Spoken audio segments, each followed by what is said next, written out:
All right, y'all, so let's just go ahead and get this out of the way. There is a difference between mental illness and mental health, okay? Two completely different things. Mental health and mental illness are two completely different things.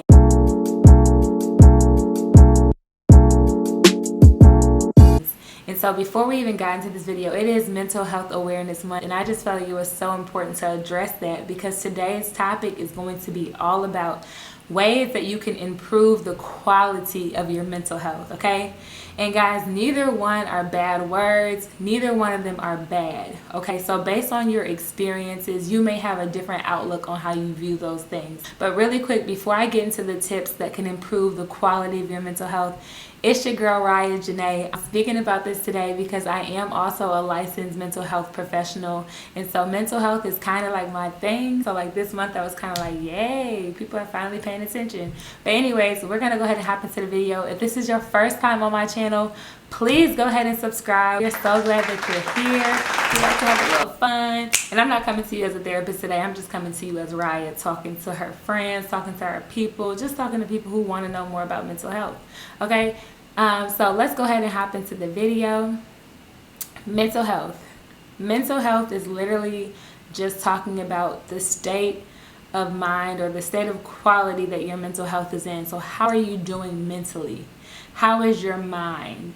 Are you feeling heavy today? Are you feeling frustrated? Are you feeling overwhelmed? Are you feeling happy? Are you feeling peace? It's literally just talking about how your mind is doing, right? And so that's mental health. Just want to know how you're feeling, how you're doing, that kind of thing.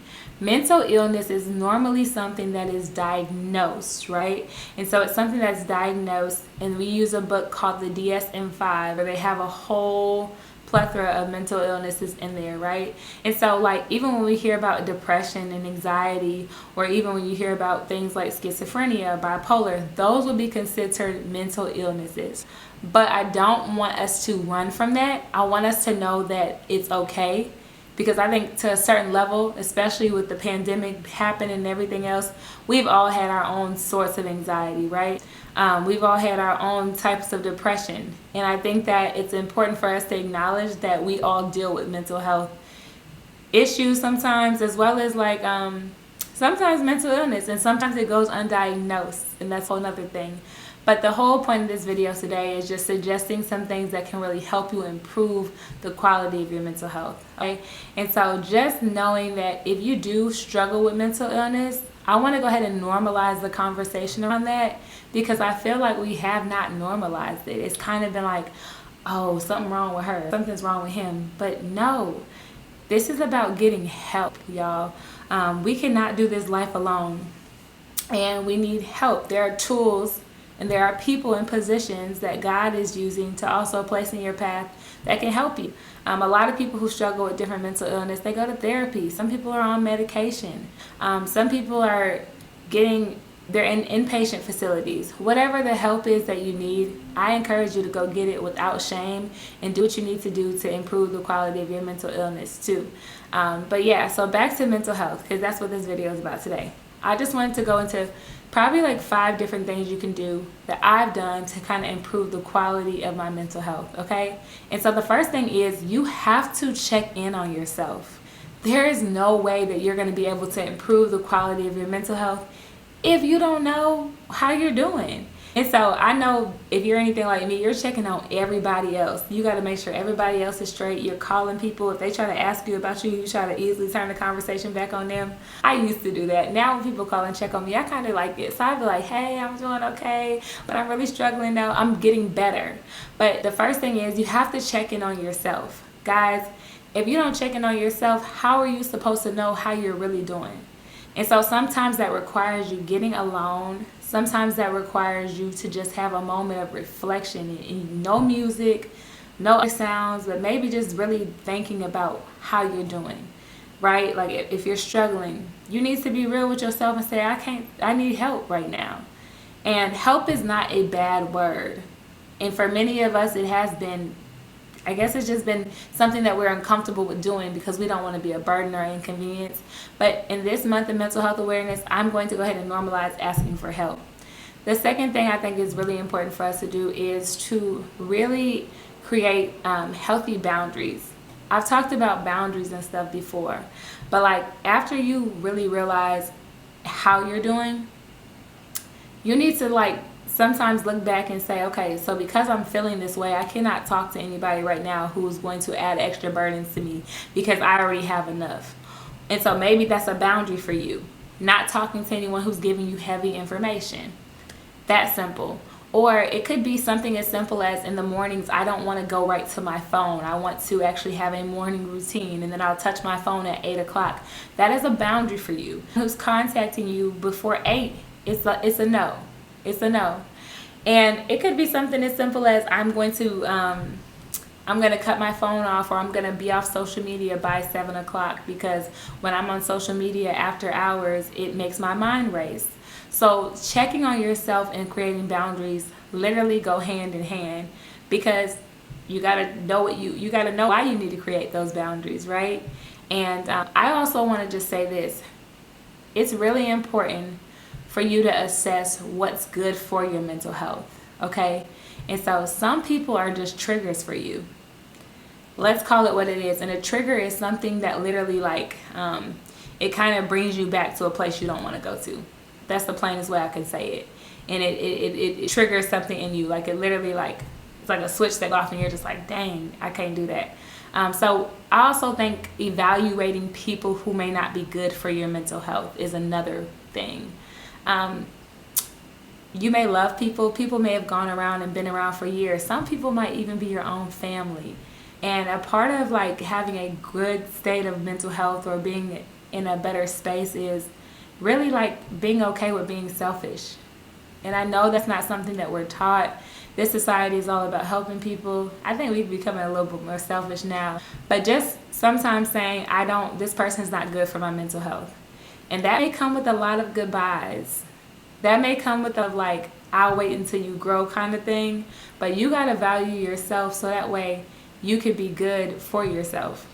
If you're still trying to keep people in the loop who you've been friends with for years or even in a relationship with for years, but you know that relationship is not good for your mental health, you got to really get real about that, or else you're going to keep being in the same boat. So boundaries, what's the first one I said? Boundaries, just knowing, checking on yourself, trying to see how you're doing. And the other one is like making sure the people that you're keeping around you are good for your mental health, because some people just ain't it. Another thing is just practicing self-reflection, y'all. And I got my little notes, so I am looking down a little bit, but you know, I got to make sure I get everything in there. But reflection, you cannot really have a good quality of mental health if you're not taking time to really reflect on things that are going to put you in a better space, okay? And so sometimes it's as simple as this. It's after a long day, just seeing what really drained you that day. Was it really work that drained you, or was this a conversation that you could have passed up that drained you? But if you don't reflect, you'll just charge everything to work, or you'll just charge it to something that may not even be the problem. And so that's why it's so important to practice self-reflection and just to see what's going on in my life that I could possibly eliminate, or that I could do better, or that I could do differently, right? And reflection also leads me to therapy.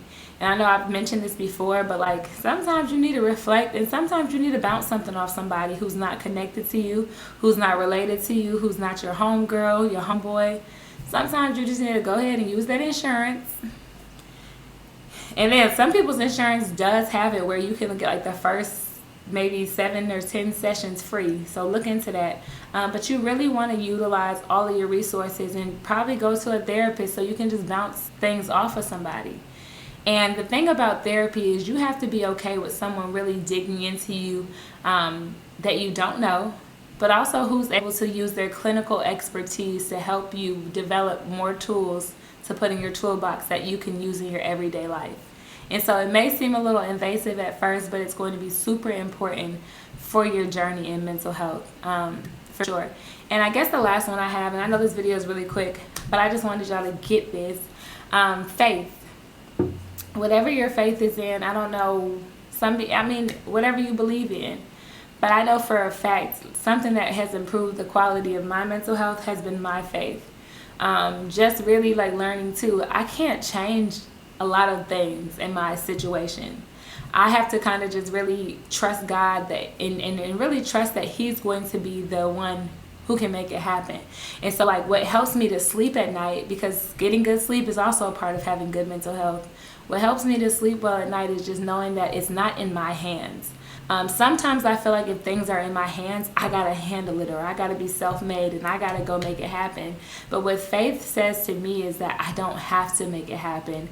I trust and I serve a God who is more than capable of making it happen. And so wherever your faith is in, or whatever it's in, whatever you say you trust, or whoever you pray to, anchor it right back there. So that way you can actually rest knowing that whatever it is that you have going on, if you're feeling frustrated, if you're feeling heavy, if you're feeling like you are lost, whatever that's impacting your mental health, put it back right on the faith anchor. And so that way you can actually have some reassurance that it's going to work out. So we'll be having more conversations about mental health. Y'all know that's really like my thing. But I did want to say, like, let's start to normalize this conversation around mental health. Let's start to ask family and friends, seriously, like, how are you really doing? Y'all, we lost way too many people to suicide. We've lost way too many people that looked happy, that seemed happy, and who were literally dying inside because no one, I want to say like no one was providing an outlet, but even if they were, I don't know if we've been really intentional about connecting with people. And to be honest, some people we've lost because they did not want to have help, or they kind of wanted to keep things to themselves. And this is why I'm making this video today, because we cannot afford to lose any more beautiful souls. We cannot afford to lose you, anybody else, because we didn't ask for help or because we didn't get what we were supposed to have. So I hope this video was something that was enlightening to you. I know it was really impromptu, but happy Mental Health Awareness Month. Spread the word. Between mental health and mental illness, it's not a bad thing, okay? So I'll catch y'all in my next video. It's your girl, Raya Janae. Go ahead and like this video if you liked it. You see how I waited to the end to say like the video, because I just wanted to make sure before you actually like it that you actually like it. You know what I'm saying? And if you want to see more videos like this, let me know in the comment section down below. I will see you next time. Hey.